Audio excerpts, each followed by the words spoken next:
This is the heart of the Teutoburger Wald, a relaxing and peaceful forest near Hanover in northern Germany. I'm Matthew Settle. In 9 AD, this place was anything but peaceful. It was a battleground where 18,000 Roman soldiers, led by their commander Varus, were ambushed by thousands of German tribesmen, led by the former Roman soldier Arminius. For 3 days, Varus would try to fight his way out of a death trap.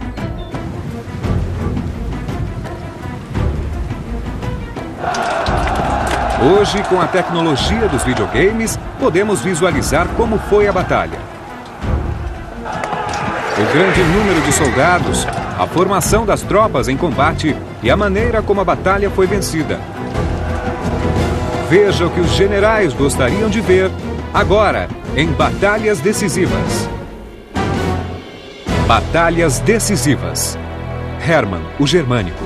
No ano 9 d.C., Roma estava confiante em seu poder imperial e com razão. O imperador Augusto governava havia 36 anos. Durante esse tempo, ele reformou o exército, colocou legiões sob seu único controle e expandiu as fronteiras do império. Os romanos nunca estiveram tão bem.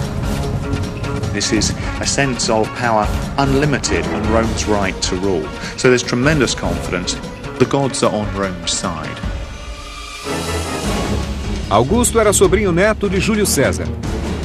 Ele acreditava descender do deus Apolo e deu seu nome a um dos meses do ano, agosto. But if he was a god, he was certainly in disguise. He was short, he walked with a limp, and at the age of 72, he could only see out of one eye. But with that one eye, he had a great vision for his empire. Augusto expandira as fronteiras romanas para protegê-las de invasões. Ele se orgulhava porque as tribos que viviam fora dos limites haviam sido colonizadas e adotaram os costumes romanos. Isso parecia funcionar até mesmo nas áreas mais selvagens do Império, como a Germânia, a atual Alemanha. Novas vilas eram construídas. Mainz, Colônia e Bonn eram cidades militares romanas e ficavam a oeste do rio Rhine. A leste do rio Rhine era outra história. As terras entre o Rhine e o Elba sempre foram um território perigoso. O jovem comandante romano Drusus lutara ali contra as tribos germânicas 20 anos antes. Ele as afastara até o rio Elba antes de cair de seu cavalo e morrer aos 29 anos. Mas antes de morrer, ele conseguira pacificar a região. Agora chegava a hora de romanizar essas terras tribais. In 7 AD, Augustus Caesar appointed Quintilius Varus as governor of Germania. His job was to set up administrative systems in the Rhineland and turn it into a proper Roman province. Varus had an eventful family history. Both his father and his grandfather had committed suicide after political failure. But Varus had no intention of continuing this family tradition. Varus was brought in from the east. He had been a governor of Syria. It was said by one of the ancient sources that Varus was a crook. Varus, when he went to Syria, was poor and Syria was rich. And when he left, Varus was rich and Syria was poor. Mas Varus era administrador e não comandante de batalha. He thought that the German people had advanced so far along the process of provincialization that they were eager to learn how to work with Roman law and Roman principles of government. Depois de chegar à Germânia, Varus tentou preparar um sistema de impostos nas regiões tribais e criar boas relações com os líderes locais. O mais proeminente deles era Arminius. Suas terras ficavam entre os rios Rhine e Elba. Arminius já parecia romano em tudo, menos no nome. Ele tinha cerca de 25 anos e passara a vida adulta no exército romano. Ele era oficial dos auxiliares. Os soldados auxiliares eram recrutados em províncias e nas fronteiras. Eles serviam em unidades de 500 homens e eram comandados pelos próprios líderes locais. Sua função era auxiliar as legiões. Arminius era um comandante muito hábil.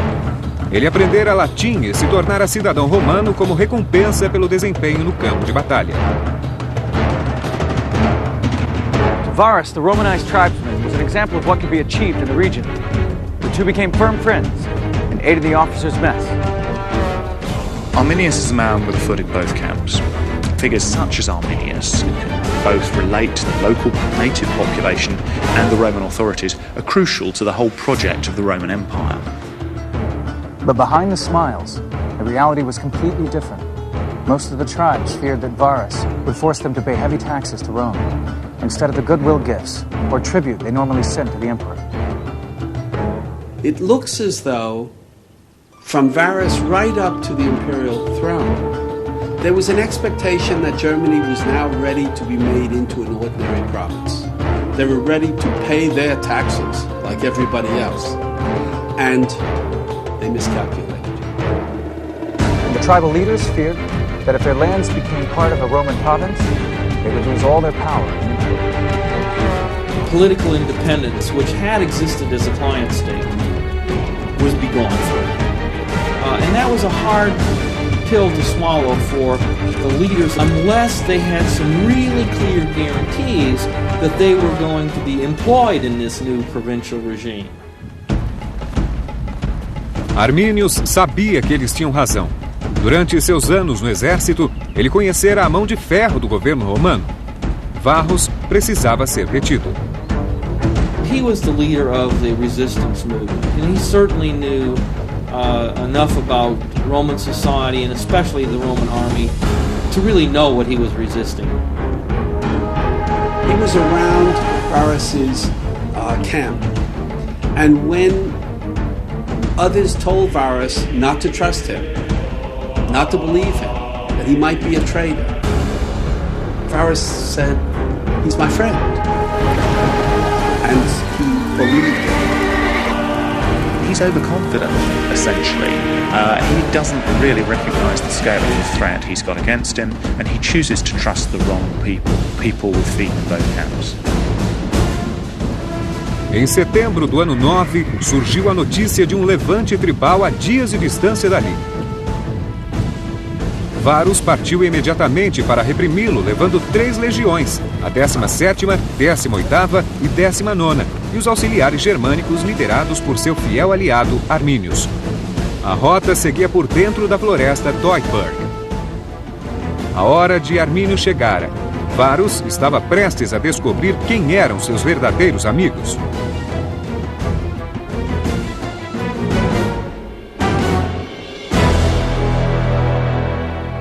Varus liderava um exército de 18 mil homens com vagões carregados de provisões.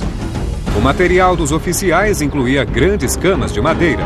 As 3 legiões estavam entre as melhores de Roma e eram o orgulho de Augusto. Augustus was to refer to military campaigns as fishing with a golden hook. That is to say, you really are taking sometimes a risk with one of your greatest assets, your military manpower. Os romanos temiam encontrar na floresta um lugar selvagem e primitivo. Para eles, o mundo acabava na grande floresta de carvalhos ao norte. 100 years later than the events we're discussing, Tacitus, writing his Germania, talks about semi-mythical, part human, part animal figures. So there are areas deep in the interior of Germany which are almost perceived as mythical to the Roman elite. Para as tribos germânicas, as árvores da floresta marcavam locais sagrados. As árvores de Natal que levamos para casa são vestígios de tais crenças. Na floresta, os romanos foram obrigados a abandonar a formação de marcha habitual e fazer uma coluna sinuosa com mais de 3 quilômetros. Um destacamento da cavalaria seguia na dianteira. Varus e seu séquito viajavam no meio da coluna. At this point, Arminius came to Varus and offered to take his men off and gather up more allies for the battle ahead. Varus thought about it and agreed. And Arminius and his men melted away into the forest. That's a normal thing for someone who's on the Roman side to do. Absolutely normal. And given that Varus trusts Arminius, it's no surprise that he allows him to do that. Arminius, of course, is doing something quite different. He's taking himself away to rally forces that are going to turn against their Roman allies. A coluna romana avançava com apreensão. Centuriões experientes espreitavam a floresta escura e sombria, mas Varus estava confiante. He's also basically seeing this as an exercise in moving through a largely pacified landscape. And that's a dreadful mistake to make. Arminius was a really capable commander. Varus was kind of a bumbler, but probably his greatest weakness was he didn't know he was a bumbler. He didn't accept advice. Os romanos estavam confinados a uma trilha estreita na floresta, com uma colina escarpada de um lado e um pântano de outro. E para piorar, o tempo se fechou com chuvas e ventos fortes. They couldn't deploy in battle line. They couldn't station cavalry on the flanks to protect the infantry from counterattack on the sides, flanking motion. It was a tremendously bad place for Romans to fight.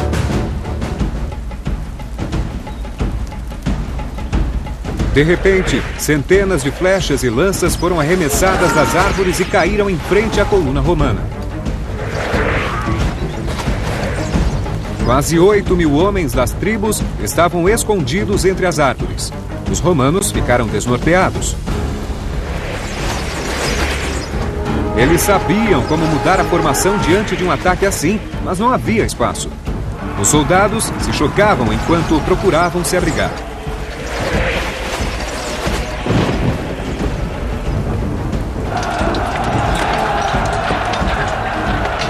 Quando os romanos tentaram escapar por entre as árvores, descobriram que os germânicos haviam preenchido com terra o espaço entre os troncos.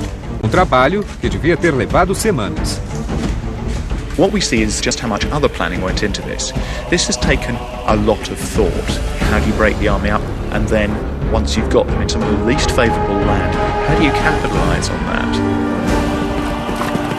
Varus deve ter recebido a notícia do que acontecera alguns minutos depois. Communication must have been quite difficult along the line of the column, so terrible things could be happening in one place and the others wouldn't really know much about it. They may hear muffled screams from afar, but they wouldn't necessarily know what was going on. O restante do exército germânico saiu da floresta pelos dois lados da trilha. Uma chuva de lanças foi seguida pelo combate com espadas. It was probably never possible to come together in legionary strength because of the nature of the battlefield, which was chosen entirely by Arminius.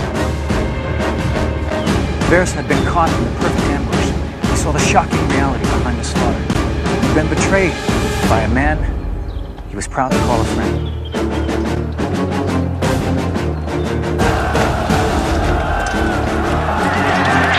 Armínio sabia pela experiência no exército que seria suicídio enfrentar os romanos em campo aberto. Seus homens eram quase todos lanceiros e não teriam chance contra formações disciplinadas. Agora, as legiões estavam em suas mãos, em seu próprio território. Depois do primeiro ataque, os germânicos voltaram para a floresta. Varus retrocedeu por onde chegara e o exército montou vários acampamentos ao anoitecer. O dia seguinte ainda estava úmido e com ventos, mas os ataques recomeçaram. The weather was pretty desperate. Wind, rain would have made not simply keeping troops together, I think, quite difficult, but also meant that using weapons was difficult. It's rather difficult to use your slings and your bows in those sorts of conditions. The rain made it difficult for the Romans to come together in a military unit to defend themselves. The rain made it impossible for them to use their bows. The rain made throwing spears useless. Arminius planejava romper a linha romana em vários lugares, dividir o exército em várias seções e liquidá-las uma de cada vez. Grupos de soldados tentavam escapar, mas eram facilmente derrubados no caminho entre a trilha e o pântano. The Romans fought in the rain, they fought in the sunshine, but no one can fight in the rain. Even allowing for the element of surprise, why were the heavily armed Romans unable to put up more of a struggle against their lightly armed attackers? The answer may have been that Arminius equipped a section of his army with Roman weapons. No Germanic weapons were ever found on this battle site. A derrota era inimaginável para Varus. Ele fora capturado no meio da floresta com 3 preciosas legiões do imperador. O sonho de Augusto de expandir as fronteiras de um império sem fim se transformara em um pesadelo sangrento.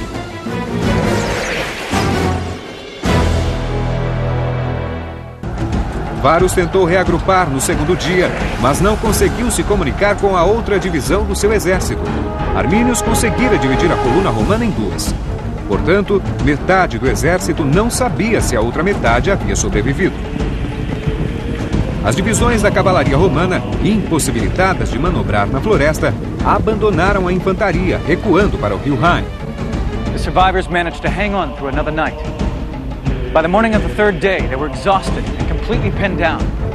Varus and his officers knew that defeat was inevitable, but they also knew that capture meant a horrible death.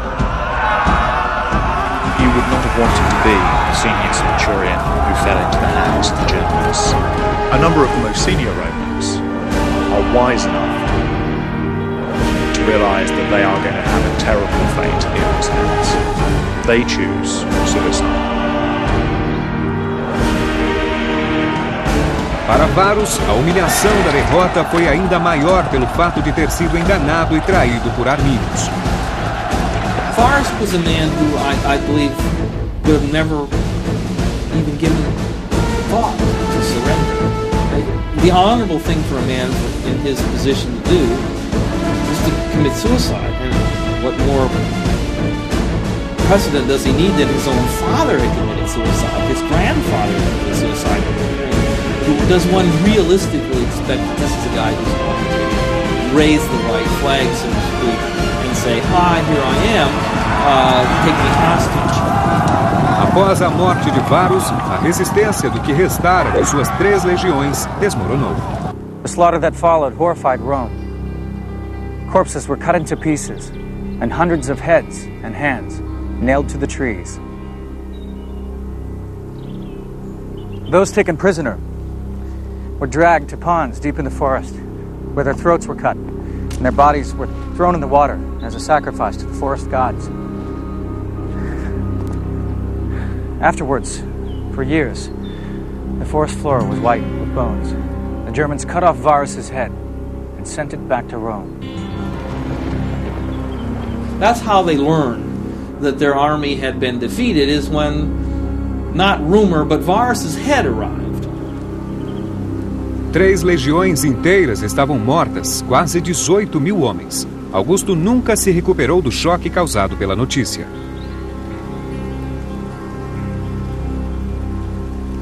Nightmares. Augustus suffers nightmares with this.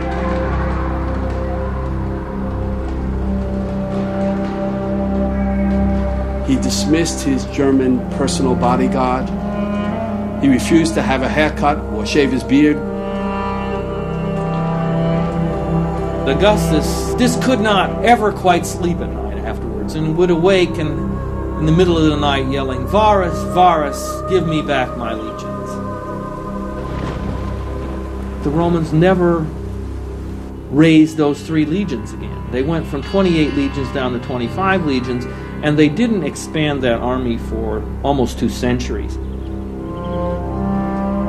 E com a perda das veneradas legiões de Augusto, Roma temia pela segurança das fronteiras e por uma possível invasão bárbara. The initial response is panic. This is a very good army that's been pulled apart, and it also represents about 10% of Rome's military manpower.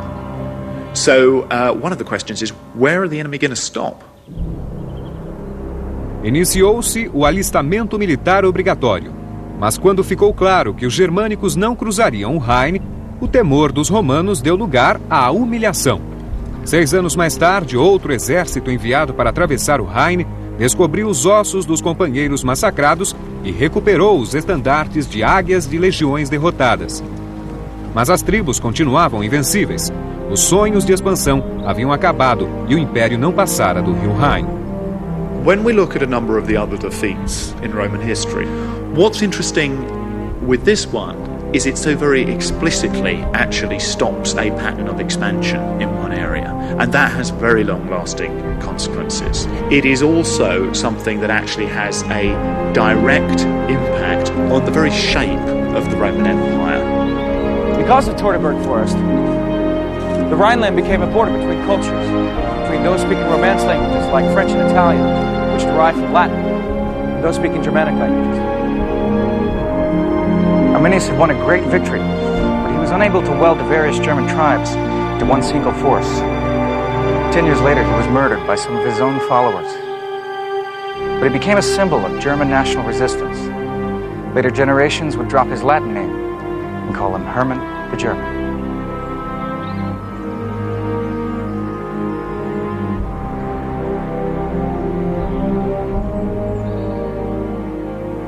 In 14 AD, Augustus died.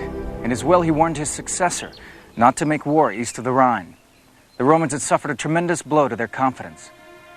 They'd been outwitted by barbarians. The whitened bones of Varus and his soldiers marked the boundary of the Roman Empire.